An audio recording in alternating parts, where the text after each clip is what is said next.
The sun burned like judgment over Ash Fork, 1885. Mercy was rarer than rain. Eliana Ward, widowed teacher turned rancher, thought her battles were over. But a cry from the dust changed everything.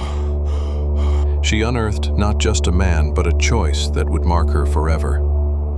Buried alive was Cale, a Comanche scout, and beside him his newborn son. To save them was treason. To walk away was human. Eliana chose neither. Now, hunted by Silas Thorne, her ranch becomes a stand for mercy itself.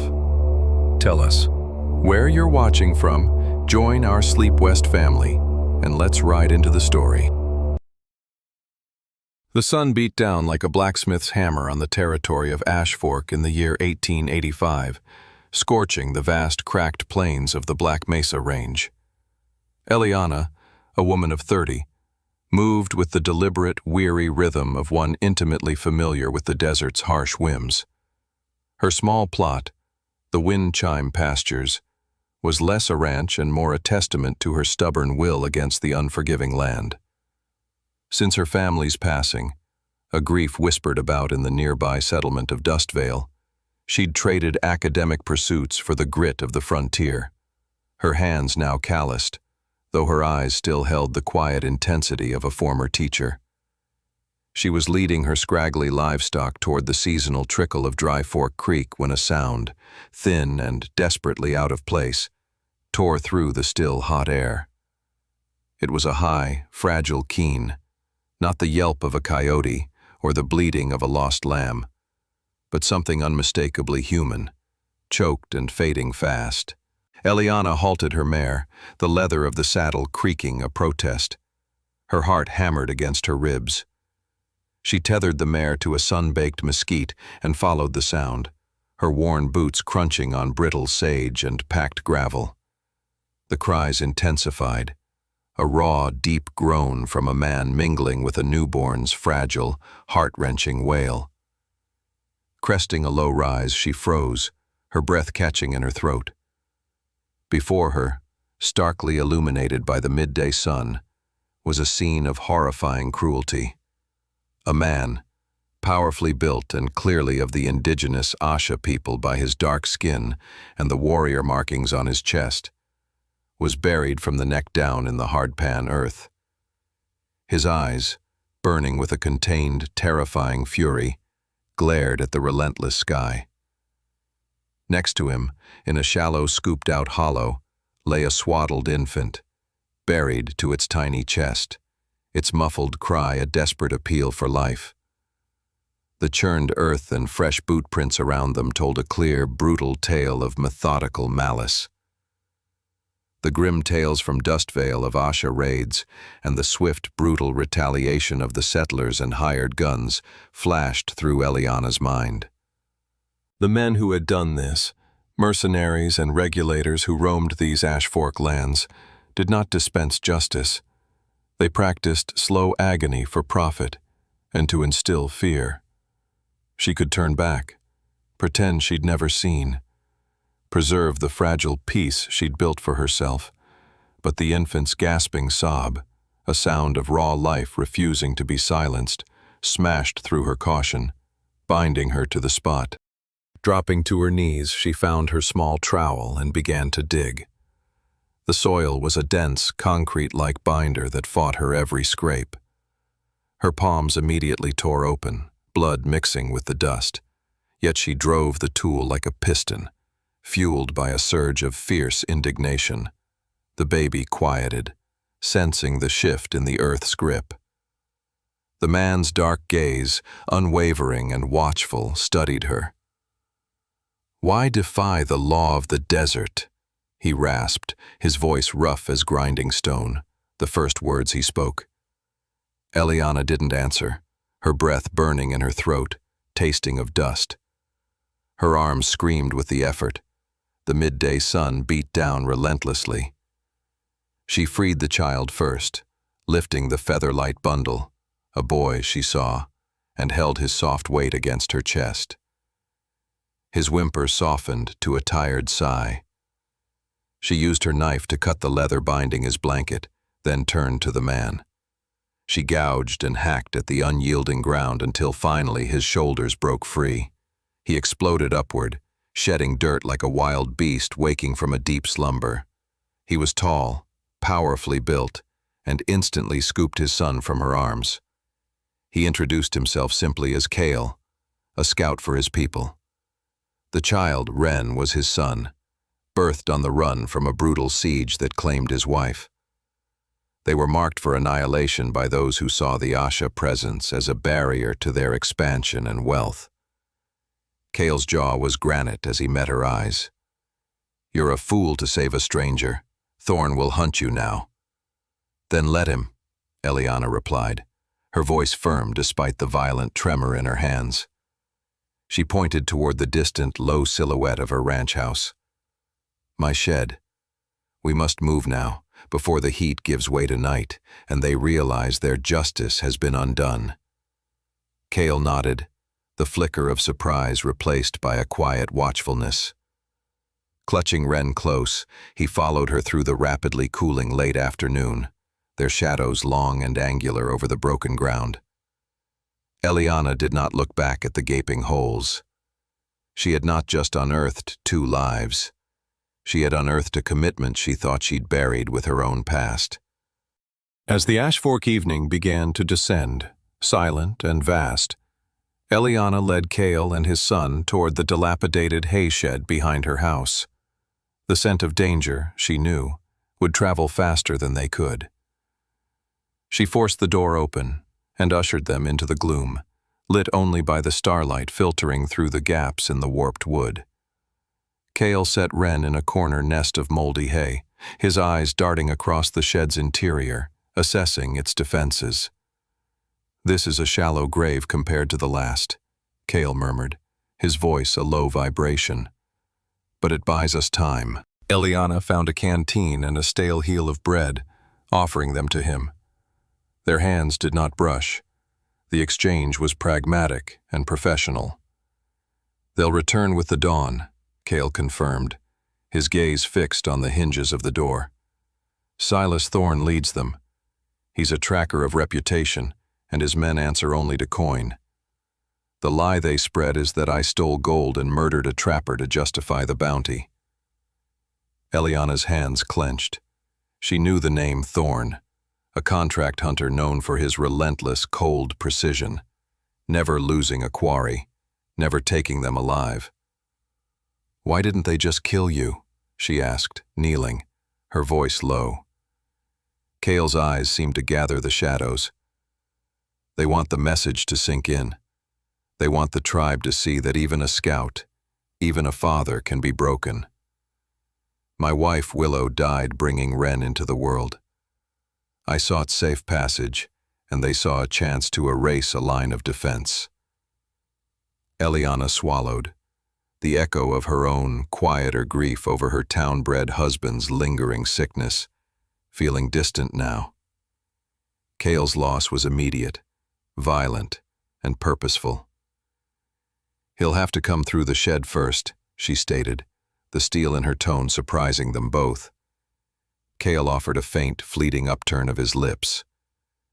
"You challenge an iron hand with a twig, woman. Thorn will take your life slowly to protect his name." Eliana crossed to a stack of feed sacks, kicking them aside to reveal a loose floorboard. She pulled up the plank, revealing her late husband's rusty 6-shot Lamat revolver and a small coil of rope. She handed the rope and a wickedly sharp skinning knife to Kale. "I trust you more with that," she said. He weighed the knife, its reflection catching the sparse light. "Trust is how they find you." But he slipped it into his belt. Eliana checked the revolver, its weight heavy and foreign. She had only ever shot targets, never something that shot back. But the image of Ren's muffled cry fueled a fierce, protective resolve she hadn't known she possessed. The night deepened, filled with the wind's fretful groan. Kale and Eliana kept watch, she at a knothole, he listening for the faintest shift in the desert silence. Just before the sky began to turn a bruised, pre-dawn gray, the sound of cantering hooves reached them. "They are here," Eliana hissed, grabbing the revolver. Cale scooped up Ren, strapping the baby firmly to his chest with a leather harness. "There is a pass in the Serpent's Coil Canyon," he whispered. "We leave now." As the first silhouettes of Thorne's 5 riders appeared on the horizon, Eliana and Cale slipped out the rear door and mounted her single mare, heading for the jagged, intimidating maw of the canyon. The trail to the Serpent's Coil was a jagged scar on the earth, forcing the already winded mare to pick her way over treacherous scree. Eliana's breath hitched in her throat, her knuckles white on the reins. Cale's presence at her back was a comfort, his strength a steady anchor. "They close the distance," Cale warned, his voice a strained whisper as he scanned the ridges. "The canyon walls ahead. They are too high to flank. We must take the mouth." Eliana urged the horse forward, plunging into the canyon's choke point. The passage was narrow and shadowed, the rock faces looming oppressively. They soon entered a wider basin, a bowl ringed by jagged stone. Cale dismounted swiftly, pointing to a cluster of boulders forming a natural fortification near a dried-up riverbed. "We stop the pursuit here," he declared. "If Thorne enters the basin, he is trapped. If we wait, we are trapped." Eliana nodded, her legs shaky but her mind focused. "We don't wait." She untied a shawl from her pack. "We use what the land gives us." Cale looked at her, his eyes narrow and skeptical. "The danger is not yours, Eliana. You can still trade the horse and ride out." "My family is gone," she said, her voice quiet but absolute. "My reason to stay was buried with them. Now, Ren is a reason to fight." A flicker of assent, perhaps even respect, crossed Cale's face. He pointed to a high stack of precariously balanced boulders. "Dislodge those. It will block the main passage and split their force." Working together, their muscles burning, they leveraged the massive stones. With a deep, groaning sound, the pile tipped, cascading down the cliff face with a sound like thunder, slamming into the basin floor. Screams and the terrified whinnies of horses rose from below. The passage was choked with debris. Eliana gasped for breath, her hands raw again. Cale met her eyes, a shared, defiant triumph passing between them. Thorne's resolve was legendary. His men began to climb the ridge. Eliana and Cale retreated along the treacherous, rain-slick trail. They descended into a deep, dark ravine. "We ignite a signal fire here," Cale said, pointing to a bottleneck framed by black stones. "It will panic their horses and slow Thorne enough for us to reach Weeping Rock." Eliana's breathing was ragged. She saw her sleeve soaked with blood from a shrapnel wound to her shoulder. But she gripped the empty Lamat revolver, ignoring the pain. They piled brush swiftly. Cale sparked the fire, and the wood snapped with a hungry crackle. The first 2 of Thorne's men appeared. "This canyon is closed," Eliana yelled, rising from cover. Thorne appeared, his voice chilling. "You chose the wrong side, Eliana." Cale hurled burning wood, startling a horse. As the fire flared, a rifle barked, and searing pain dropped Eliana to one knee. Cale roared, throwing his knife with blinding speed, embedding it in a man's shoulder. "Go! Move!" he yelled, pulling her toward a side passage. The fire raged behind them. They burst onto the bank of a creek, now a muddy torrent from the rain. "Weeping Rock Cavern," Cale gasped, pointing to a cliff veiled by a waterfall. "The water hides the entrance." Eliana swayed, near collapse. Cale secured Ren to his back and tied Eliana to his waist with the rope.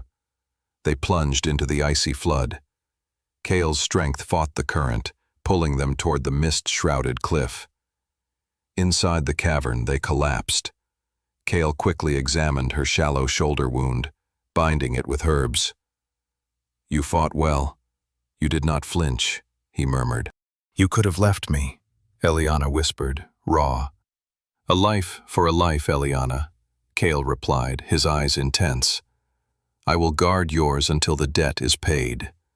Later, in the fragile light from the falls, Eliana pulled the tarnished gold locket, the last memento of her husband, from her neck. She walked to the cave mouth and hurled it into the raging creek. The past is finished, she whispered. When Cale returned, she was standing, resolute. We go back to my ranch, she said. It is my land, Eliana stated, a new, fierce pride in her voice. I will not let them steal the ground where I found my life again. They followed a high Asha trail, strengthening their bond. Cale shared desert knowledge. Eliana spoke of her ideals. By noon, the wind chime pastures came into view. Thorn will return, Cale warned. Then we will be ready, Eliana replied, her hand resting on the holster. They began turning the ranch into a sanctuary. As the sun set, the three figures, the resolute woman, the watchful scout, and the sleeping infant, stood on the porch, safe for the night, their defiance a spark on the Ash Fork frontier.